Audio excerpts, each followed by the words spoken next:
I'm with the International Peace Bureau and the Campaign for Peace, Disarmament, and Common Security. And it's absolutely my pleasure to be introducing Noam Chomsky, a man who needs obviously no introduction, but who I think is everyone is aware and has enormous respect for Noam's many contributions. Is really one of the foremost social critics and political critics, not only of US policy, but really at a global level. And his work as a philosopher and as one of the founders of modern linguistics. I'm going to get out of the way here, and Noam, the floor is yours. Shall I get started? It was my great pleasure and privilege to have been able to take part in the early meetings of the World Social Forum 20 years ago, Porto Alegre, memorable, exciting occasions, and much the same to be with you today, if only virtually, to my great regret. Well, the years pass and the issues remain, just becoming more urgent, more unavoidable. For 20 years, the motto of the World Social Forum has been that another world is possible. That remains true, cannot be forgotten. But as we meet today, that question is overshadowed by another one. Is this world possible? And the answer is no, this world is not possible. This world is hurtling to self-annihilation, and only creation of another world can reverse this course.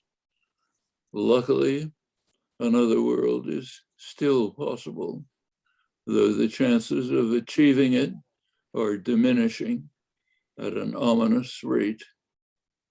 This world has been on a slow course towards self-annihilation for a long time, but there have been inflection points where the course to destruction was accelerated.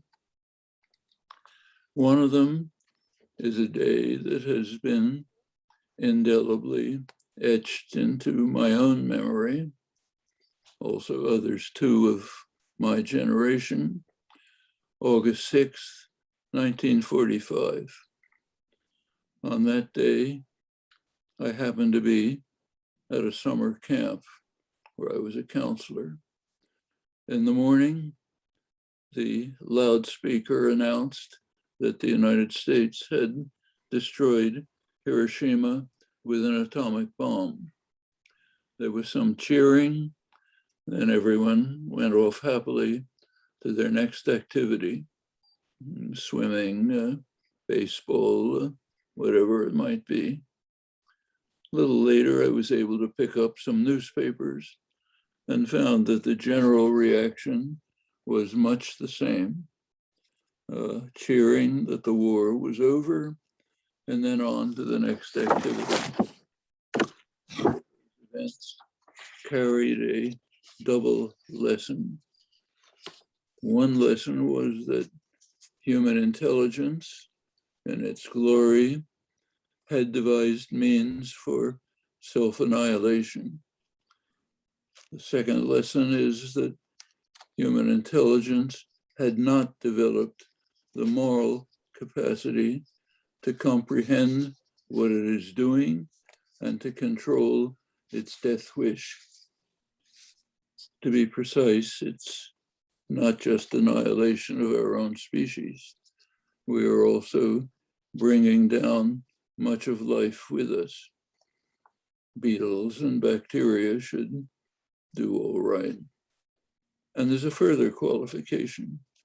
Human intelligence had not yet reached that far, but it was apparent that it soon would, and it did.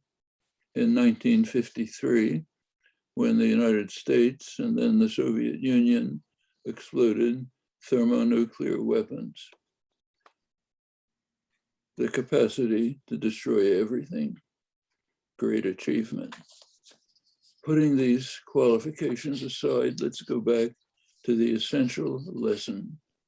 Human, technical, and scientific intelligence vastly outstripped human moral intelligence.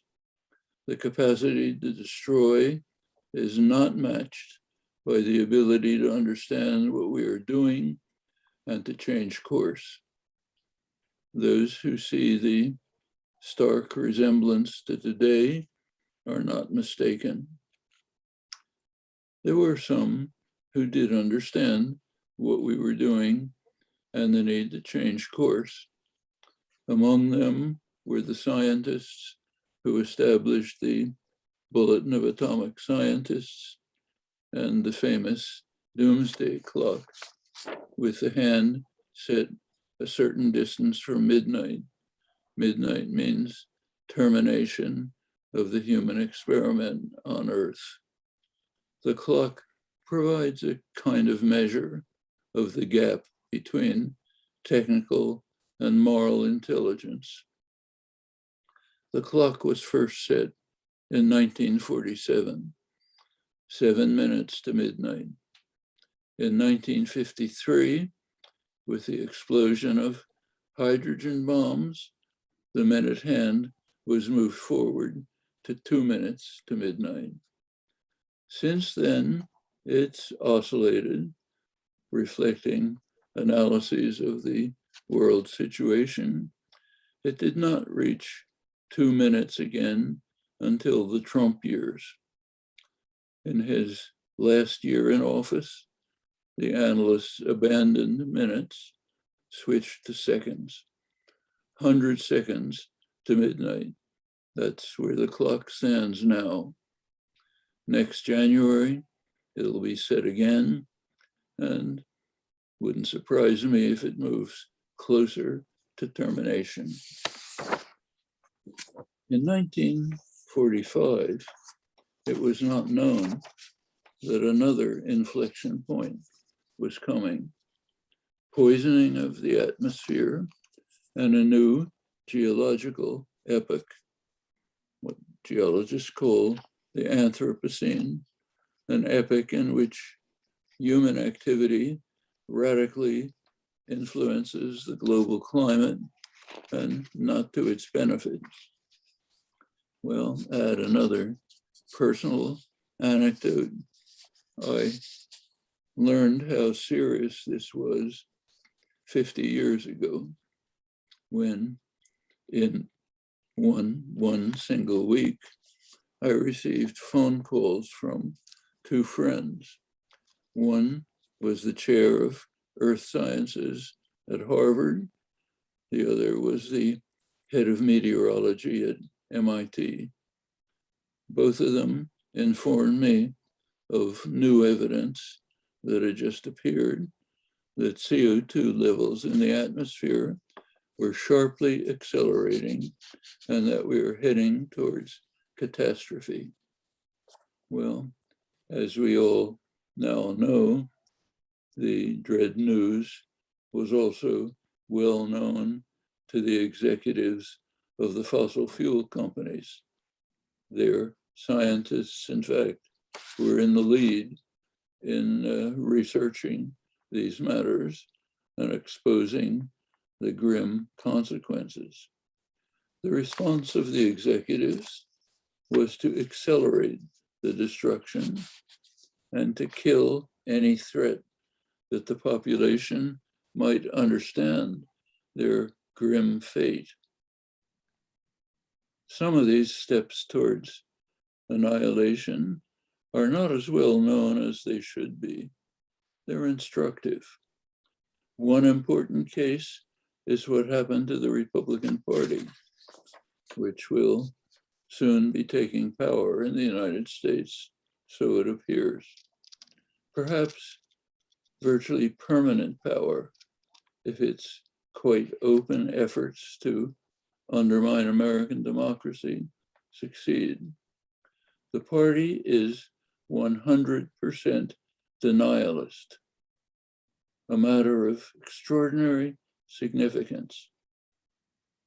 This was not always the case, and the transition tells us something about the institutions that humans have constructed and about the challenges they pose to survival.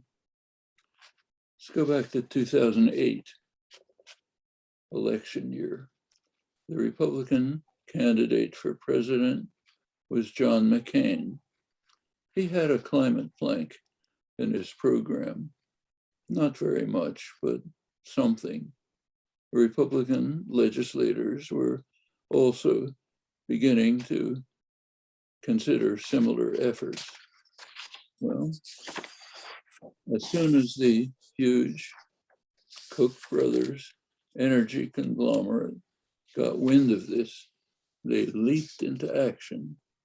For years, they had been working hard to ensure that Republicans fully supported free use of fossil fuels, and they were not going to tolerate this deviation from subordination to their interests. They launched a huge juggernaut, bribery of Congress, threats, massive lobbying, fake citizens groups, no stone left unturned. In no time, all Republican leaders capitulated. In the last Republican primary, that's 2016, every candidate either denied that global warming is happening or said, maybe it is, but we're not going to do anything about it.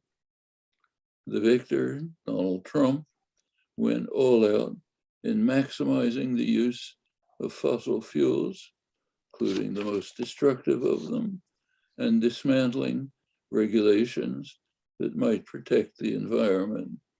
Of course, he also pulled out of the international effort to address the crisis.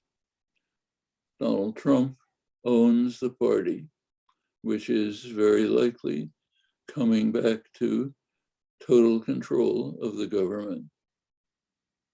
This is not Andorra.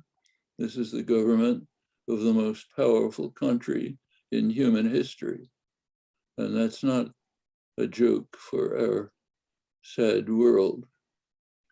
Well, one effect of the treachery of leadership is that among Republicans and those who lean Republican, only 20% regard global warming as a top priority. It's only the most critical problem that humans have ever faced, along with nuclear war. So why pay attention?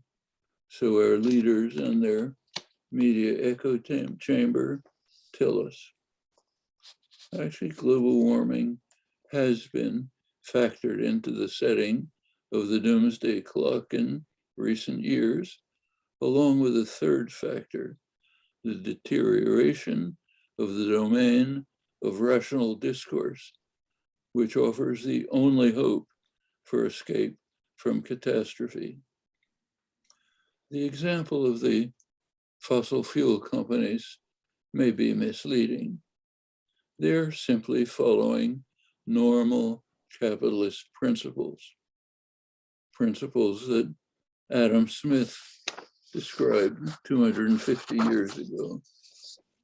What he pointed out is that the masters of mankind, he meant the merchants and manufacturers of England, the masters of mankind have always followed the vile maxim, all for ourselves and nothing for anyone else. It's Adam Smith. The masters do not pursue the maxim because they are particularly evil. It's an institutional imperative. Those who don't adopt the maxim are displaced by those who do. That's the essence of the unregulated market, which is a death warrant for the human species and also for the collateral damage among the rest of life on Earth. Uncontrolled markets are a death warrant for other reasons. They were discussed over a century ago by the great political economist Thorstein Veblen. He pointed out that success in the market requires fabricating wants, stimulating the consumerism that is destroying the planet, and in fact destroying decent lives. So one can think of better ways to spend one's time than fuming with irritation in an endless traffic jam.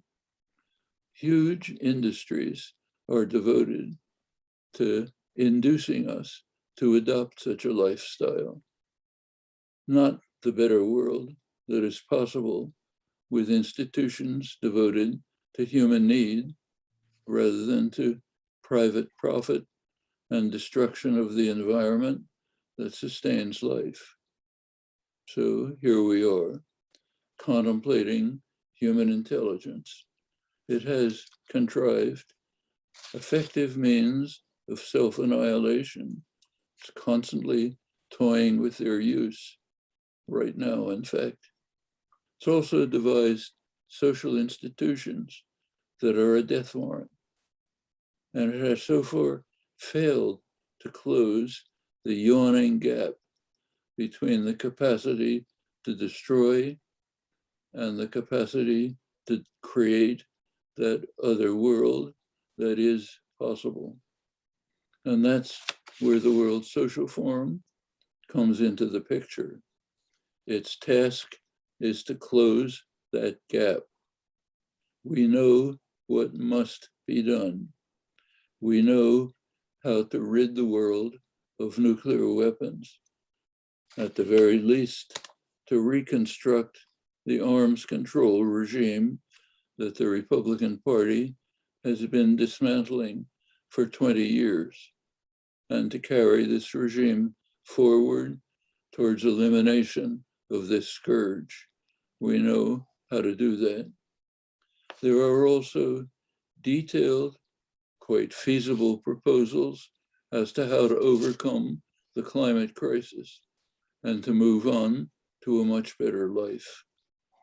There's even a resolution in Congress, US Congress, sponsored by Alexandria Ocasio-Cortez, young representative who was swept into office on the Bernie Sanders wave, joined by Ed Markey, senior senator with a long record of concern about destruction of the environment. The resolution is worth reading.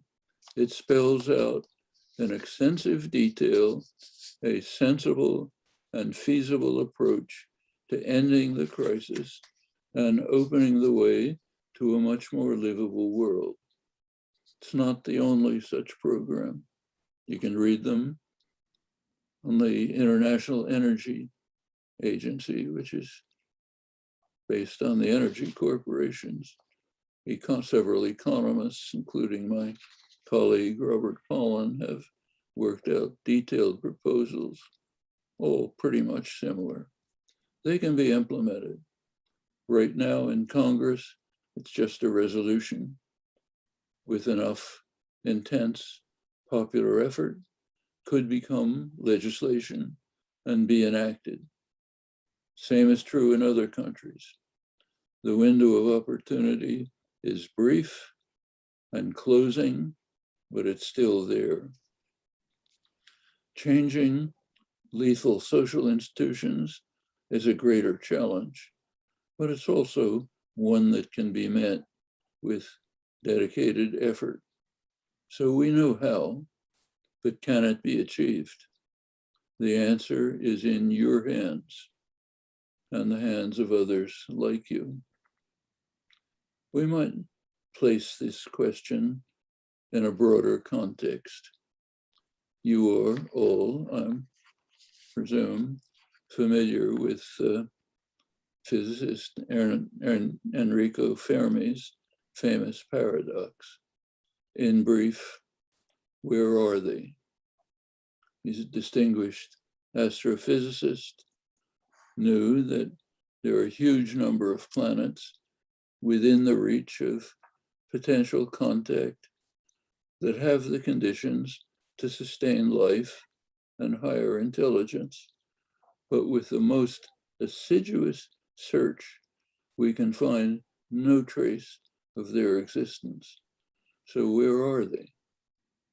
Well, one response that has been seriously proposed and cannot be dismissed is that higher intelligence has indeed developed innumerable times, but it has proven to be lethal. It discovered the means for self-annihilation, but did not develop the moral capacity to prevent it. That's a possibility that certainly cannot be ignored. Well, right now, maybe it's even an inherent property of what we call higher intelligence. We're now engaged in an experiment to determine whether this grim principle holds of modern humans, us. We're a recent arrival on Earth, 200,000 or 300,000 years ago. It's a flick of an eye in evolutionary time. There's not much time to find the answer. More precisely, to determine the answer. To determine the answer, something we will do one way or the other. No other possibility. The challenge is unique in human history. It will be met now or we are doomed, not to die all at once, but doomed to a world in which those who do die will be the lucky ones. The solutions are there, waiting for us to close the gap between our capacity to destroy and our will to create the better world that is possible. That's the challenge. We cannot avoid it. Thank you.